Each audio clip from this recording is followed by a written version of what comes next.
if you, especially when you don't commute and you have a car like that, you're just like, I fill up every couple weeks. It's kind of insane. So it's nice. Yeah, and essentially, uh, now I don't need, because I've told you I don't really care about commuting on motorcycles, riding on the street. I just want to either do road trips or track riding. So having a car that's really low that I can just putt around the city in, because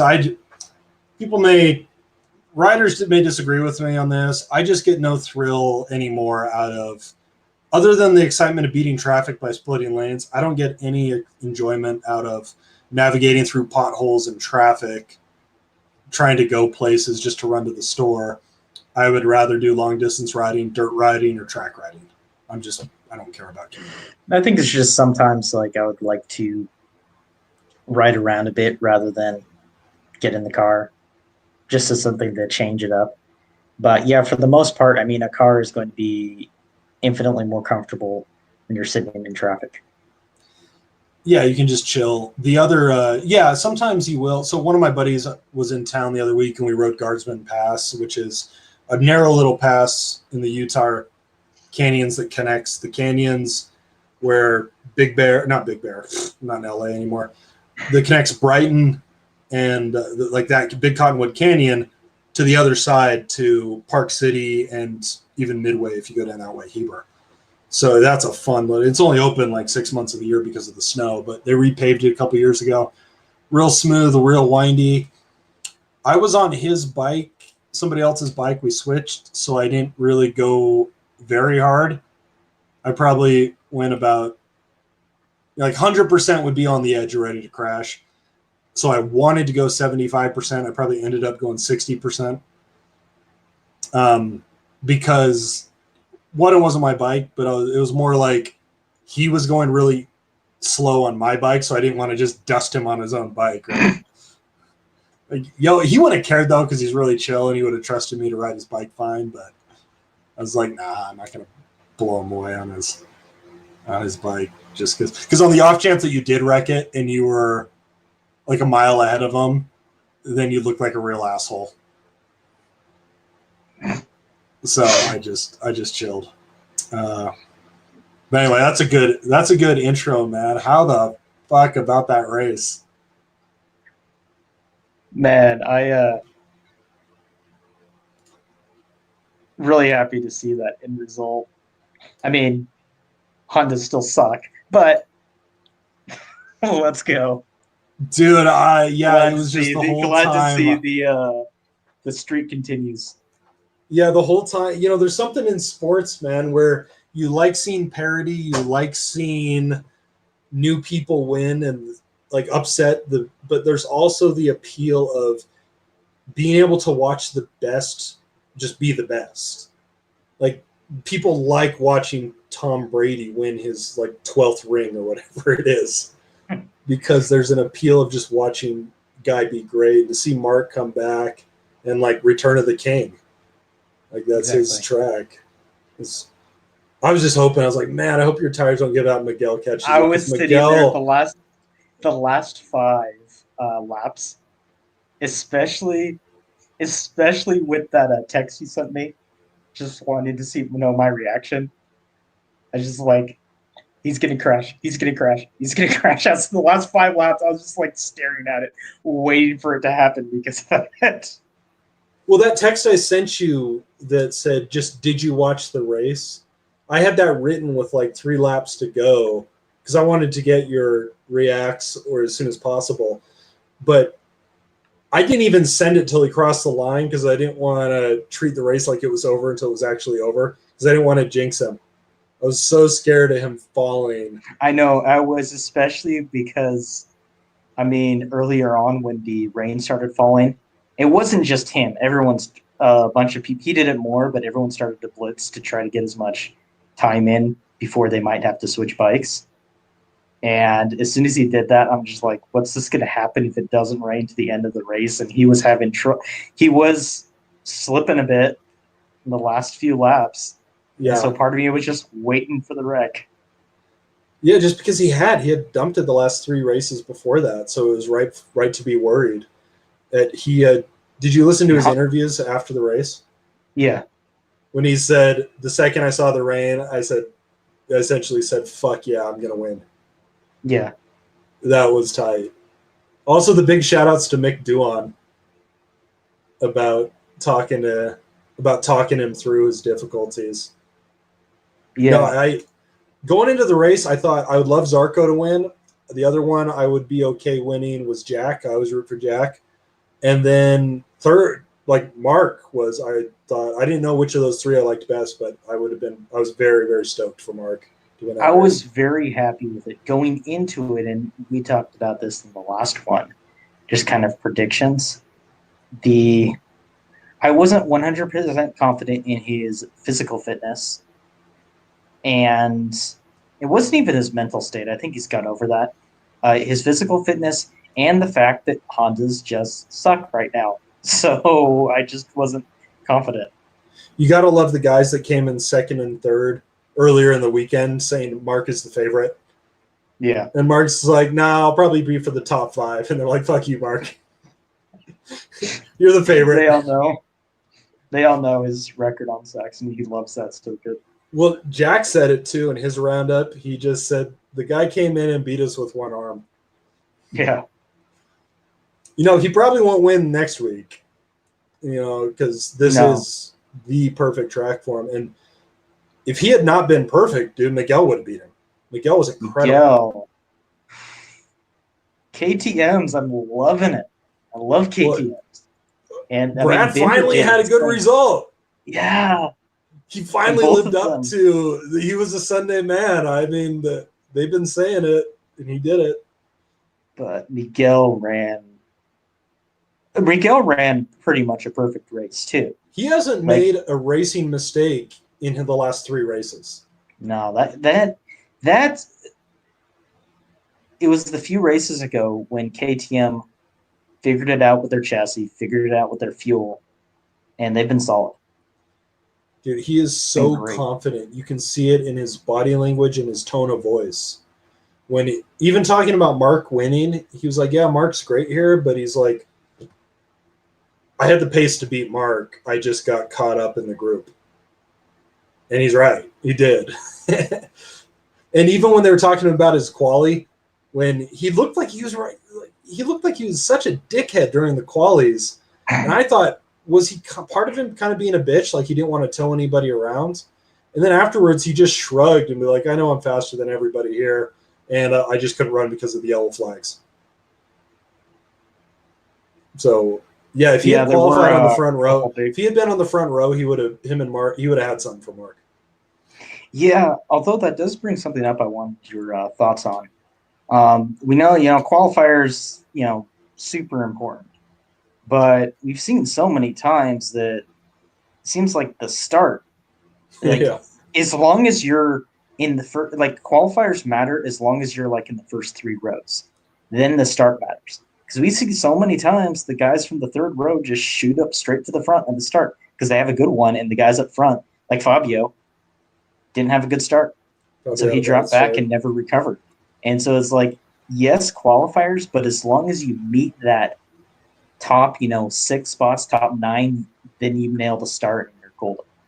Well, how many races did we see Mark before he got hurt? Obviously, it didn't happen all the time because he usually qualified pretty well. But there was a handful of times when he qualified on the 2nd or 3rd row, and by the end of the first lap, he was in 2nd or 1st because he just bullies his way through everybody on but on the start, he'll make 5 spots up on the start and then bully everybody else out of the way in the first lap. And you got the Ducatis and the KTMs that have good starts. They shoot up right at the start. Aleix had a great start. Yeah, Aleix had a great start. Yeah, I didn't watch his rider roundup at the end. I skipped his, but he was the little headline I saw said that he was not happy with the Aprilia's performance, and it really seemed to suffer. The tires, he really seemed to suffer because he had great pace and looked in great form early on. So either his tire management is good, or There Aprilia is still not there yet because his talent is there, at least as far as when he's with people, he can battle well. He got off to a great start. He fought with Mark well before Mark put a gap in. And there's something, I don't know. Something off. Yeah, it seemed like the Aprilia couldn't hold its tires. But that was when Dorna's fucking race coverage and how they switch camera is killing me. They did it in the race again. They said, Matt and Steve, any second now, Pecco's going to make his move on so-and-so. I forget which pass it was. Cuts away. And then you see in the little thing on the corner of the screen, you see Pecco made the pass. It's like, yeah, could we have stayed there just for the pass? Bro, how about, I don't know what lap it was on. It might have been the middle of the race. Maybe it was lap 10. Suddenly it cuts to the start. And we watched the entire start again. I'm just like 3 times. Guys, the race is happening. Why are we watching the start? Yeah. Come on, could we do a picture-in-picture at least? How about you do the little thing like all the other sports have done forever where you put the screen at like 60% and then over there you do the start? Why can't we do that? Why can't – or if you want to show somebody in the back pass it. They kind of do it when they show the leaders up in the corner. I wish those were a little bit bigger though, because I mean, they're just going in screens. Yeah, I was like, they're just going in circles, but they are the leaders, and it is nice to watch what they're doing. I mean, for the fact that, we talk about good races. Pecco had an insane race. He went through the entire pack, and how much screen time did he get? I barely saw any of him doing that, and that was probably the most impressive part about the entire race. Well, and Matt and Steve were talking about him too, but and there was another moment they did too. I think it was on literally the first lap when all the riders were together and they fucking switched to Mark's onboard camera. All the riders are bunched together and they switched to it. I was like, I can't say anything. This is the first lap when people are most likely to crash and take out multiple riders, and you switch to Mark's onboard so I can see one other rider? I don't know if it is getting worse or we're just noticing it more, but I feel like it is getting worse. Yeah. They did it during qualies too. During qualies, at one point, Jack was literally the last person on the circuit. And the camera's following him. There is nobody else out on the circuit. And then the camera cuts away to the garages. And it's like, there's one rider on the circuit. Can we just stay on him, please, for the rest of his lap? And it turned out later that lap didn't matter. Jack said he was in late or something. But Matt and Steve were talking about it. So can we show what the announcers noted? Yeah, and multiple times in the race, it was like, the fuck are you doing? Just show the race. Yeah, it does seem like it's getting worse. This race was really bad. It was. I mean, not following Pecco in the middle of the race, going back and showing like a minute-long replay of the start. You missed half of Brad's overtakes. Yeah, like Brad suddenly was like, look at him, he's at the top. And I was like, where did he come from? We didn't see any of that. We're sitting there. I mean, you show the leaders, but nothing much was happening. There was like a 1 to 2 second break the entire time, and Brad's moving through the field. Well, I get that there was a lot of drama because I was in seeing the two riders up front and seeing how the way Miguel would take 2/10 or 3/10 out of Mark in the third sector, and then Mark would get it back in the first sector. Was pretty fascinating. It was actually pretty nerve-wracking if you were rooting for Mark to win, because you just like Miguel was looking like, it's funny how guys you like all of a sudden turn into the bad guy, and you're just sitting there like, I hope Miguel has tire problems. I don't want him to crash, obviously, because I like the dude, but I don't want him to catch Mark. Seeing that, you almost expected in the last couple laps there was going to be a battle, as like going into like the middle of the race, because he was eating up, like a tenth a second every lap after that. But yeah, it was just the coverage yeah, I mean, it's never been great, but this race seemed particularly bad. Yeah, And it it was might pretty have been surprised. like the comeback kid and all that, and it was great to see Mark, and there's a lot of drama with that. But you still gotta show what's happening. No, you got a.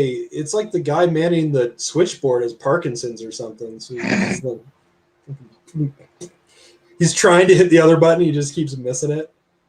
You got I'm Michael trying J. to hit the Fox in there, button, but poor I just guy. Yeah, the guy's trying to get fired. I'm He pushing hates the his job. button, but I Yeah. just can't. Whoops. Whoops. It's like that meme with the two choices and the guy's like sweating. He's trying to figure it out. It's like writer Steve and Matt are talking about replay of the garage. And he's like, replay of the garage. There you go. Hervé Pooch. You gotta Like, look at yeah, him. we need to see Pit Pit Byro. Byra like holding his Like- fucking Red Bull and like fist pumping the camera. Just thinking like a little cash register going in his head every time he like pimps the Red Bull. Red Bull. Let's get that Austrian money. Yeah, exactly. That Austrian. Yeah, I forgot Red Bull was Austrian or German at least. I think they're Austrian. I think they both. Well, Pitt's Austrian. Yeah, Pitt's Austrian. The KTM's Austrian. Yeah. Red Bull. And God, dang, those KTM's look good. I've always had something, especially like I've always kind of liked KTM's, but they're just looking so nice right now. Well, they have what I think is the most sexy sport bike of the last like 20 years, and that's the. I can't share my screen now because of the new computer until I reboot. But shit, what number is it? Yeah, I really know my bikes. I don't even know the name of it. It's like an 1199R or something. It's the KT. Oh, that's a Panigale. My bad. All these companies have fucking Numbers. yeah, they have numbers for everything. All right, give me a break. And they're supposed to. I guess they could do what car manufacturers and dig names for everything. Shit, what the hell was it called? I feel like such a basic bitch searching like KTM sport bike. It was an RC. It was the RC something. Maybe I'll Google the one they're it. currently using. That's what it was. No, the one they before they quit making them for the mass population. Just Google it now. The KTM RC8. Oh, yeah. It's such a fucking badass bike. You were thinking 1190. That's what you were trying to remember that number. Yeah, that's the number I was remembering. It was 1190 RC8, and it's just such a. I saw one at the track one of the last times I was there.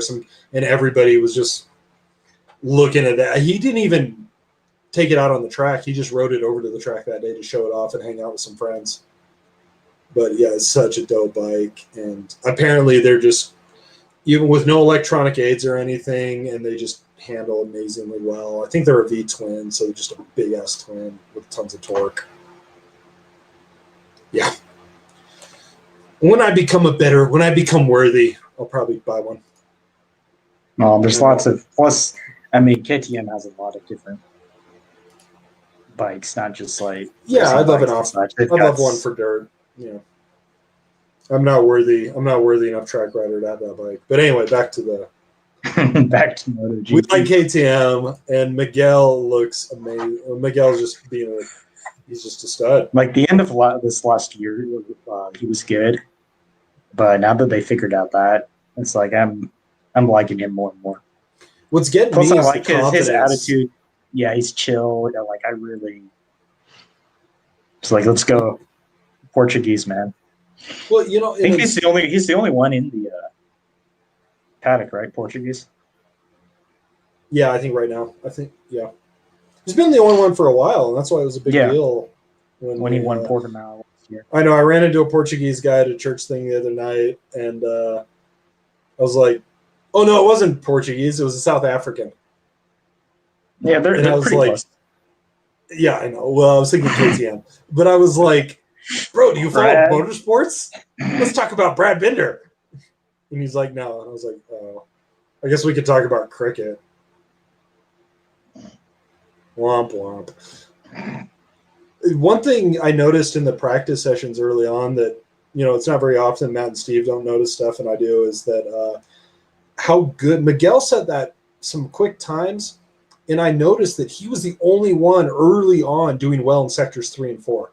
Literally everybody else on the track would be right on par or red sector after the first two, and then +3, +4 by the time they got through sectors 3 and 4. And so it was clear early on that Miguel had amazing pace in those third and fourth sectors, and that he was going to be really tough to deal with because he had that big advantage over everybody else. Some of the other guys got on tabs with him later for like one lap, but he had consistently in those second two. He was setting. He had a great weekend overall. He was setting really good, consistent times throughout the entire weekend during the free practices. One thing I've been wondering why we were shitting on Dorna's coverage. Another thing I thought would really enhance it. So baseball, I wonder if baseball gave me this idea. Some of the broadcasts of baseball, what they'll do is they have the scoreboard in the screen, and then when the pitch comes in, they'll show the miles per hour. They always have. But what they've now started doing is they'll start tracking pitch by pitch for that at bat. So they'll say pitch 1, they'll put an abbreviation for what pitch it was and the miles per hour. And then, so by the time you're 7 or 8 pitches in the bat, you can see what that pitcher just did for the whole at bat. It's really cool. I thought about doing, when they have up on the sidebar here, they have all the riders' positions are in practice. I thought it'd be great is just for a temporary, every time they go across the line, just flash what the lap time was. Instead of just doing the one at the bottom for the handful of riders are showing, it's like, I want to see all the riders. Because maybe I'm following Franco, who's been in the back, unfortunately, but I want to see what he's been doing lap after lap. And all you'd have to show is just, for like 3 seconds. But the reason I thought they might not do that is there's a timing package that you can buy with Dorna. You can pay, you get a timing pass, they call it, and that shows all the sector times. It shows everything for all the riders. I don't know if they have that on delay, though. That's the problem, is I never watch anything live. So the timing pass is cool. Anyway, I have all these data ideas. Another data graphic I thought would be cool is if, at the end of the race when they show the end of the session, when they show the sector by sector times and who was the top in each sector, and they'll show, Zarco was fastest through sector 2 or something, or Miguel was faster through sector 3, and they'll show the people second and third. But the problem is, when you take a look across the entire grid, there's always going to be somebody that had one lap when they were quick in that sector. So you don't really appreciate the differentials. What they need to do is take like the top 4, limit that graphic to like the top 4 or 5 riders that you really have good overall pace, and then compare their average sector times. So you really see, Miguel versus the other people that he's going to be in the race with. Because, like Alex Marquez had a fast sector 4. Who gives a fuck? Like, we need to see Miguel versus who he's actually going to be fighting with, and on average, how much he's gaining on those sectors. Like, that's an because the graphic as they show it doesn't tell you jack shit. It doesn't. And Matt and Steve try to, they look at this dog shit graphic, and they try to, they know what the talking point is, but they try to shoehorn it into that graphic, and it's just awkward. I agree with you. I would even just they decide, this one rider was consistent, so they show them their lap times, their consistent lap times. I was like, why don't you do a little punch out, like maybe the top 10 as you're talking about each top 10, just do a little sidebar that shows that how consistent they were. Because the only way I know Miguel was consistent is because I paid attention and saw him coming across the line and what he was doing. If I didn't see that, I wouldn't know he was consistent. I wouldn't know anything about that. I would just know what his place in qualifiers was like. That just doesn't tell me very much. Yeah, it's kind of surprising in a sport that's so data driven, as all sports are these days, that what they show to because the other sports have kind of taken a step forward, like with basketball, with baseball. There's some real fan-driven analytics that they'll really do. The advantages those have, though, is that they play. There's a huge season with lots of games, whereas racing, it's like you need to be able to do it live or have the computer code ready that'll crunch that analytic in the time, because by the time the weekend's over, nobody cares about the graphics during practice sessions. I mean, the teams might, but the fans well, and especially since each race really is almost like a completely different thing. They have to approach it differently. The tires are different. The weather's different. So there's a lot of things that are really just to each race. You can't really do this whole, season wide. You kind of can, but not really do the same. I also wonder, and I don't know this, but like, for instance, how data driven is soccer worldwide? Probably like, I don't really know. I just kind of wonder if this whole thing is kind of like American sport fan thing. And the whole data, Europeans, Europeans don't care. I don't know that, but I just kind of wonder.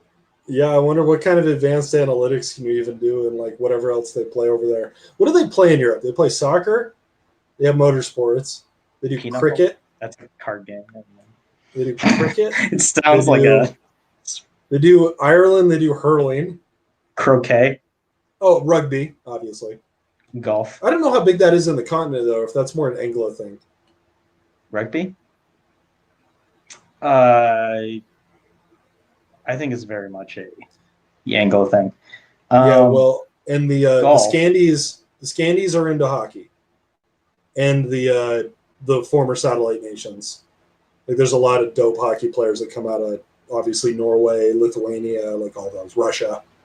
And golf has a lot of analytics. However, golf is driven by the PGA, which is an American institution, not European. They have the European League, but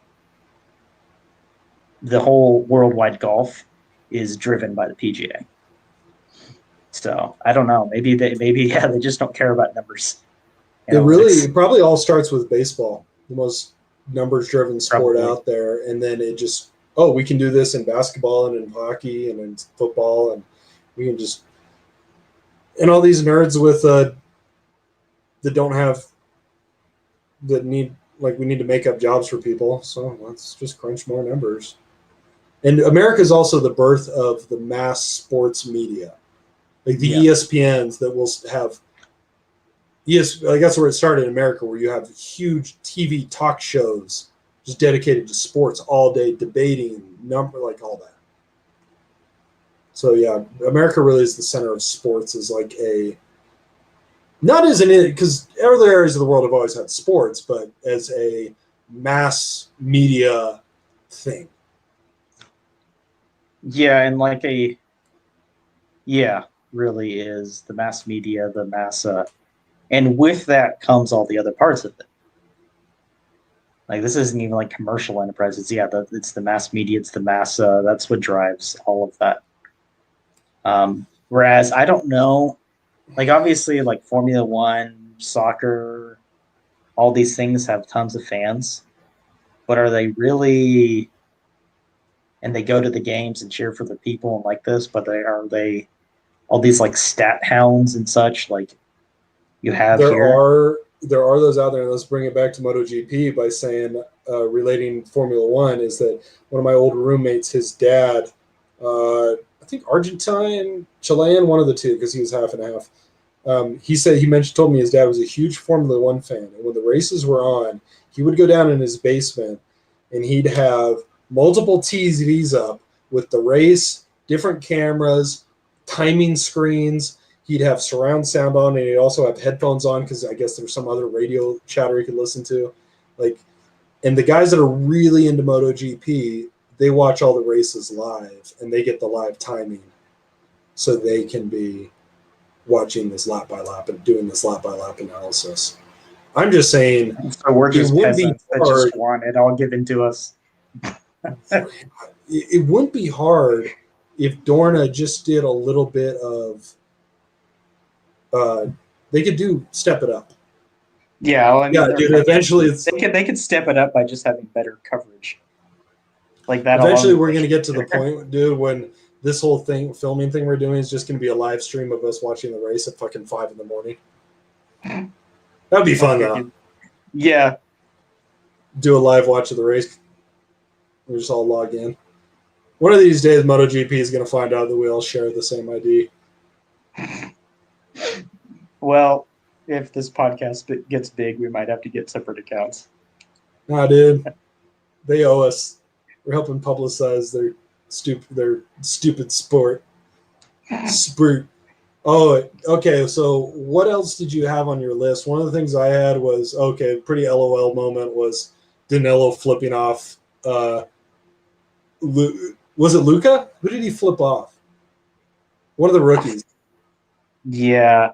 Bastianini, I think it was. Yeah, he flipped off Bastianini. That was pretty funny. He deserved it, but it was pretty funny. Then the Alex and who was it that wrecked at the beginning of the race? They crashed. Marquez, you mean? I was like, Rins didn't wreck. Rins saw the flag. Thank God. No, he found poor guy. Yeah. I kind of feel bad for making fun of him. So. Bro, if he just finished races, we wouldn't. Yeah. Sorry. Dude. No, it was Danilo again. Was it Danilo?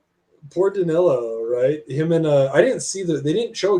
That's right. They mentioned him because we had this conversation. I might have brought it up last week or the last race. Question: is Danilo going to be kicked out of MotoGP? I think it's a possibility. He might get, unless he might, but not kicked out. Just won't get a new ride. But just get a renewed contract. Yeah, I don't know. Yeah, he's not a bad rider, and he's had some amazing results over the years. But I mean, he himself almost retired a few years ago, so it's not like he's that passionate about it. No. Dude, they had but it just shows what happens when two guys crash, but they're at the back of the pack. It's like, all right, they crash, racing incident, whatever, but they didn't even bother replaying it to show what happened. There was no debate about it. You just saw those two guys going like this to each other. Danilo's doing his Italian thing, like, hey, what the crash into me, and then Miguel's or Alex is probably yelling back in Italian as well because they all speak Italian and Spanish. I guess the honorable mentions, Zarco got pole, so that was great. It was nice. Didn't have a good race. It was an okay race. It just wasn't. The thing is, him and Jack had the same problem. It looked like rear tire got fried. Yeah. The eternal woes of Rossi and Vignales. It feels like, dude, Maverick. If the slightest thing goes wrong for him at any point in the weekend, the guy self-destructs, or he just shuts down. This is what we were talking about all last year, but he came out so strong with a new attitude and all that. It's like, is Maverick gonna? No, he's back to his old. He's a head case, really. We've seen it in every sport, man. The guys that really turn into the killers, the guys that turn into champions, the winners, they had that mindset even when they were rookies. Just look at Fabio, dude. Yeah, this is his 15th career podium in MotoGP. He's really only this is his third season. Yeah, and he's looking great. Yeah, and he extended his championship lead today. Very mature race for a track he's not good at. Still got on the podium. And he's just resilient. People try getting a tow from him, and he just laughs as they crash, trying to keep up with him. And you could see it early on. You could see it as a rookie when he came in there and was getting pole positions. And by the end of his rookie season, when he was fighting with Mark, not really fighting because he knew Mark was going to beat him.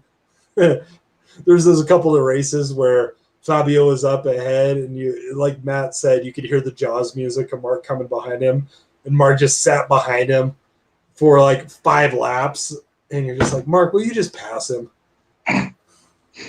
It's like, no, I'm going to wait right till he thinks he has a chance, and then I'm going to pass him. Well, Mark mentioned Fabio. Like, Mark understands that Fabio has that. Fabio's like the next after Mark, really. Yeah, Mark never did that to Maverick. I tried to ruffle him up. I mean, maybe a couple of times for lulz, but no, Fabio's like, no, this guy's a. You don't even have to try with Maverick. Yeah. Well, you saw the week after Mark pissed him off in Q1, he got pissed off the next week at the Espargaro brothers. Yeah. It's like, all right. I get why Mark is triggering, but the Espargaro brothers, come on. And so I guess, that. Dude, I'm calling him out. Maverick is, I guess he has a contract for next year with Yamaha. Okay. He is not Fabio will. You think Franco will replace him? Yeah, I really think they're good. Franco indicated in a news story I saw during the week that he really wants to stay on a Yamaha. I think he really believes in that bike, and he especially sees what Fabio's doing with it. And Maverick, when Maverick's not being a doofus, he really believes he can make good things happen on that bike. And he's right. I think he can, dude. I think he can. I think he's a great. I don't know what the hell happened to him this weekend. But I mean, I know the bike is old and all of that, and so he has a deficiency. But he actually hasn't raced as good as he did in last year, the last half. So I don't know what's going on.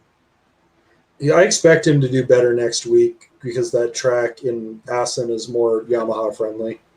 Even though on paper it seems like the Saxon ring should be Yamaha friendly too, because it's. I was expecting it to be because of the cornering and all that, but well, same with Suzuki, but they weren't that great. The more woes of Suzuki and Honda.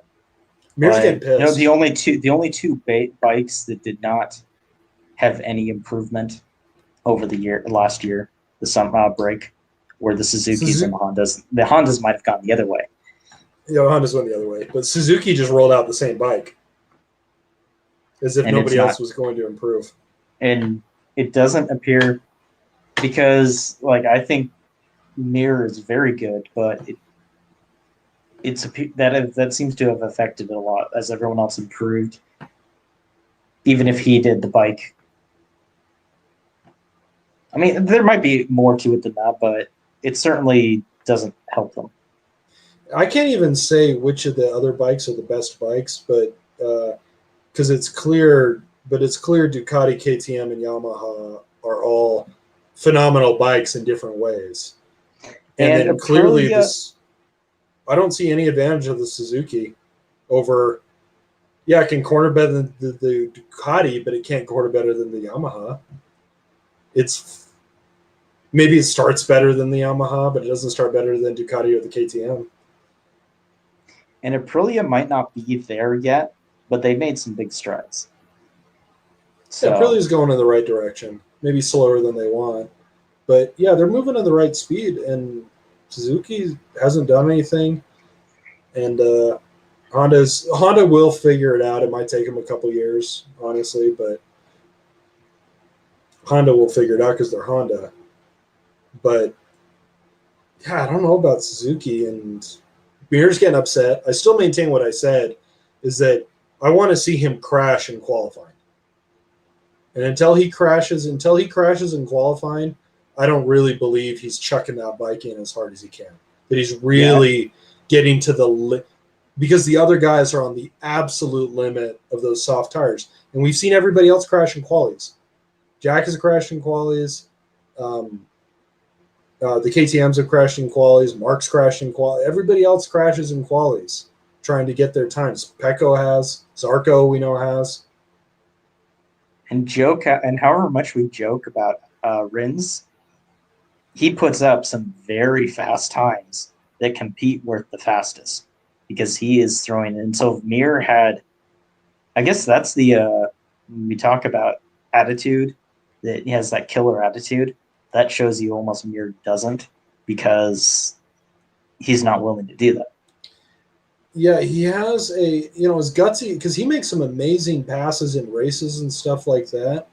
But it's almost like he's really calculating in how he does that. Maybe even too much, where he doesn't quite. He'll do aggressive takes, but it's like he doesn't feel like he's risking anything when he does it. Whereas a guy like Mark definitely has a fingers crossed, let's see what happens moments on some of his passes. He doesn't have to do that all the time, but and you can't say anything about Fabio because Fabio keeps getting pole position, so Yeah. you can't say he's not chugging. I mean, I guess I was going to say Fabio doesn't crash too much in qualies, but he also gets poles, so there's nothing to criticize. He's also putting consistently down like the fastest times that he can. Yeah, when somebody's winning, you can't say he's doing anything wrong. He's clearly the best qualifier on the grid right now. Yeah, it's like saying it a couple of years ago when Mark, pre-injury, he's winning everything. Oh, he's not putting it down because he's not crashing.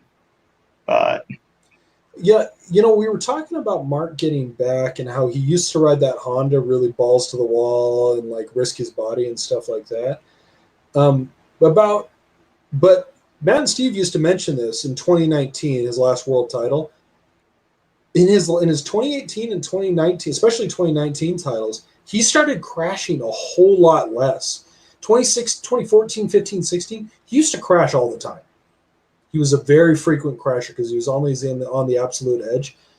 The last couple of years before he got injured, he would still be on the ragged edge and like losing the front and stuff like that and having to save it.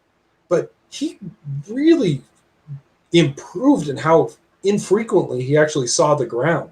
So I was thinking about that and I was like, you know what? He really might get back to where he can ride that. As shitty as that Honda is, he might get back to where he's just that good, where he can ride it, put it on the podium every week, even without them fixing the bike.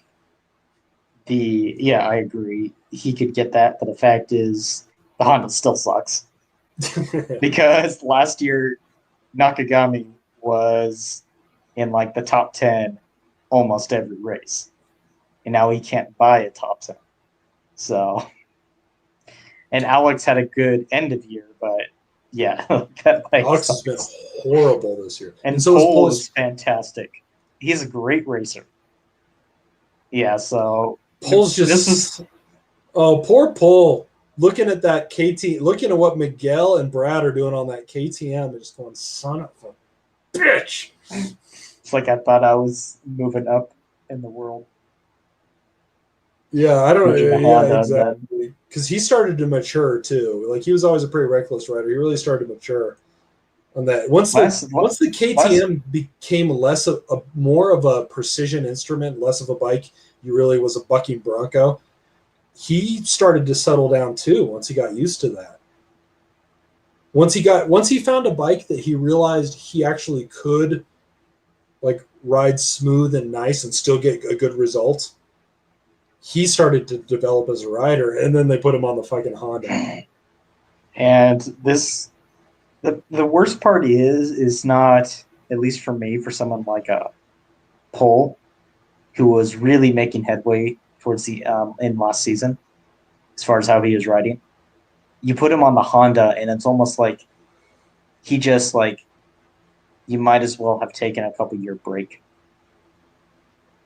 because he can't do anything. Yeah, nobody can. And it's like, and it's just like that pretty much torpedoes a couple of his like maybe best years, just because he's on a Honda.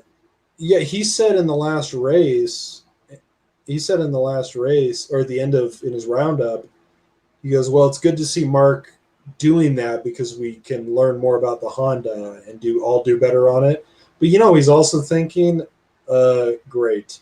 So we're going to get back to the stage where Mark's the only person on the earth, on the planet, that can ride that bike. Terrific. Well, it was weird with Alex doing well and Nakagami doing pretty well last year. Nakagami, he might win a race or two in his career. Pole was going to win a lot more, like how good he is. And so I don't know what happened. Nobody knows what's going on with Honda, but yeah, we don't need to stick the fork in them, but they because they could figure it out. Probably not this year. They will. I mean, they're they may actually. Well, they mentioned this is like the biggest losing streak since the '80s. How many more races do you think? Or sorry, no, we won't even say wins. How many more podiums do you think Mark will get this year? We got like 8 races left, I think. We're just about maybe 9. We're just at the halfway point.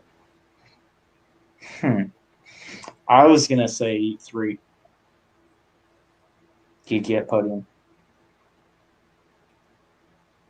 Unless this is like the turnaround, which I don't think it is, no matter how well he did. I don't think this is like suddenly he's going to win every race. I'm going to say he's going to get 5 podiums the rest of the year. Yeah. But that just means podiums. I mean, look how far behind the winners Fabio was, and he was still on the podium. I'm going to say 1 more win and 5 more podiums. Okay. And certainly not the championship. Obviously not. Who knows how that's going to shake out. Halfway through the year, anything could happen. Yeah, I mean, I'm going to go with Fabio on that one. I mean, Fabio's in the lead comfortably, but, you know. Well, he's in the lead with one win. Basically. He has Zarco has a win, and Fabio gets a DTF. Suddenly, DNF. DTF something else. Bro, Zarco's DTF. Fabio, he is DTF. Fabio's DTF. You know that for sure. Well, I don't know if Fabio is. You know, he's a young guy, kind of a spaz. Zarco's DTF. Zarco definitely is. Zarco's probably effing right now. But, I love Zarco interviews now because he's just he's long-winded, but he's very matter of fact. He just calls it exactly how he sees it, and he sees it pretty accurately. This is racing, not dancing. Yeah, and I mean, just when he's talking about Mark, like he's talking about other riders and what he sees, when he's talking about getting a reference, and like his whole breakdown on Saturday when the journalists were asking him if it was dangerous, the way the MotoGP guys were slowing way up on the track, and the way he really broke that down is like, it's not dangerous for us, essentially. It's dangerous for Moto3 guys because there's fucking 50 of them on the grid at once. And the drafting of Moto3 makes a huge difference. But on MotoGP bikes, it doesn't make as big a difference. We're not doing it on the racing line. He goes, it's really not dangerous. He goes, I get that the fans may not like it, or it may be irritating, because we're not putting safety in the way. So the way he breaks that down, and the way he talked about how he's able to use references, even if they're far away from him and stuff like that, is very, like, yeah, I just like Zarco. It's not to like. Yeah.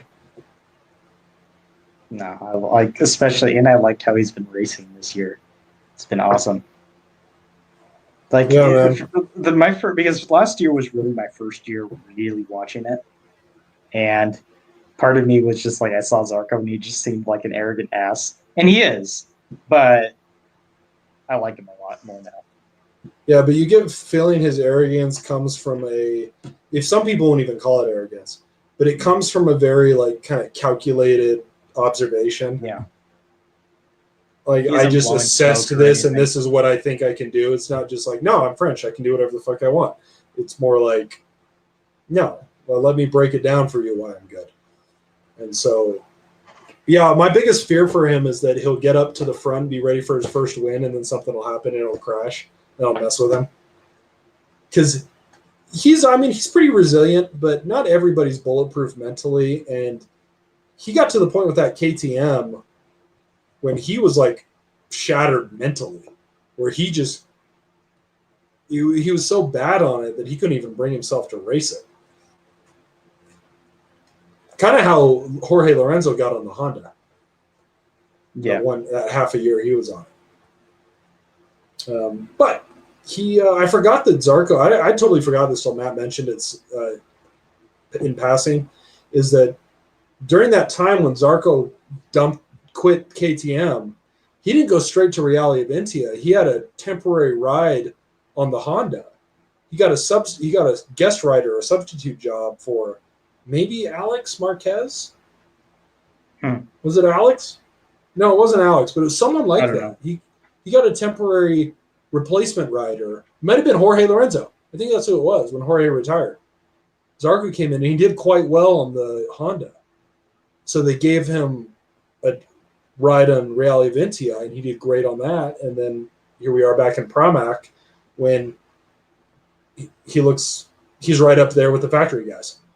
Yeah, it really, like, obviously his results have shown that he's currently the best for whatever that's worth, on the points. But we saw what, Ben Yaya did. We know how good Jack is. He's in the running with those two for better Ducati riders, and so he's doing great. Okay, well, in honor of Greg, let's talk a little bit about next week. What we're looking for. We don't have to. We can even give podium predictions, but I don't even remember what I predicted 2 weeks ago. Dude, I might have predicted Mark for the win. You can't share screen with the track, can you? So no, you might have to do that. Pull up the Assen track. But also, yeah, I'm not going to say it, but I'd have to go back and look. There's a good chance I predicted Mark for the win last week. I might have predicted him at least. I know I put him at least on the podium. I might have said win. But it don't matter because these are all like retarded predictions. We might have all somewhat at least thought podium for his return to this. Okay, so I pulled up the Assen, the Cathedral of Speed. Yeah, let's see if I can get a good. I think that should do it. Yeah, sometimes the only thing I found was the Wikipedia one, but so I'll just pull that. I usually do a Google image search, but the one. Yeah, that's what I did, but that was the only one I found. The best one, biggest one. So. Okie doke. So if we do. You see that? Yep. So. I don't know. This seems to be a track they said that everybody really likes. It's a popular track. It's almost got. It looks like it almost has two back straights. You got the straight between 7 and 8, and then 9 and 10 and 11. Well, it's a pretty long track, and there isn't a ton of turns. Like there are some turns. What's the lap record? I do not know that. It's not. I'm just wondering how long a typical lap is on it, but it don't matter. I'd have to pull back. Let's just like the image. So this is. 21 turns is a lot. Yeah, but they aren't like a. What I'm saying, it doesn't. There's not a lot of like big switches back and forth going around. There's not a lot of. It looks like a very fast. Like this is why they call it the Cathedral of Speed. You can tell there's not a lot of hard braking and hard acceleration. Obviously turn 5 and turn 1, but turn 11. But there's a lot of fast corners. Corners. So they do also have some good, fairly straight. I think we could see KTM's and Ducatis. Fabio's excited to come here, so they have good drive out of the corners, and so like the turn 5 coming out of it. There's no reason to think that the two favorites won't be Fabio and Miguel next week. Yeah, I could put Jack in the running. Yeah, Jack. I'd put Fabio, Miguel the top two, and then after that, you're looking at Jack, Pecco, Brad. I think Brad's ready to start fighting for podiums again. He's gotten used to the new shit on the bike. Yeah, so if we do that, then Zarco. Yeah, the rest of the Ducatis and KTM's. I think it could be KTM Ducati. Well, obviously Fabio. I think he'll do well. I think Yamaha can get a lot of drive out of the corners. I think Brad's the dark horse pick. Brad's the dark horse pick, and Pecco is another kind of dark horse just because he hasn't made much noise for a few weeks. So I'm going to put Brad on the podium. I'm going to say Fabio for the win. Jack and Brad. Okay. On the podium. I think I'm going to do Fabio for the win, Miguel and Jack. think Miguel is going to do another good race. Yeah, and who knows? It'd probably end up being Pecco on there instead of Jack, but I went with Jack. I'll stay with him. Yeah, like, I mean, Zarco could also be. It's going to be a Ducati. It's hard to say which one. I think. I mean, They all are doing good ones. I'll probably be rooting for Zarco, but it's kind of funny. You don't really know who you want to win unless you have a favorite rider. You don't really know who you want to win until you've kind of watched all the way through qualies and even warm up, and then you kind of get a sense of, that'd be really like after Zarco got pole. That's when I started going, okay, I really want Zarco to win the race. That's also kind of the difference between this and say other sports like basketball that have a ton more games and stuff like this. When there's only this amount, you almost take it race by race, and you need to know the free practices. Yep, and you really do, and it's gonna be a long one, man. After Assen, 5 weeks off, Summer break. I'm probably gonna go back and rewatch all of Moto2's season so far. Just watch the qualies and the races for Moto2 this year. Do podcasts for Moto2, like old Moto2 stuff. Moto2 Rewind. No, I'd be interested to. I don't know. Bro, what about classic MotoGP? We could go back and watch like races from 30 years ago. It'd be, dude. We'd be so dumb, even dumber than we already sound. Be like, look at that dude! Look at that homie. He's going fast, man. That guy's great. Who's that? I wonder if he was good or if it was just this race. I don't know. No. Let's pull up his Wikipedia. No, you need somebody that actually knew racing or knew history of racing. Yeah. But anyway, man. All right, I'm gonna cause this. We had a lot to get through this week because it was so cool. But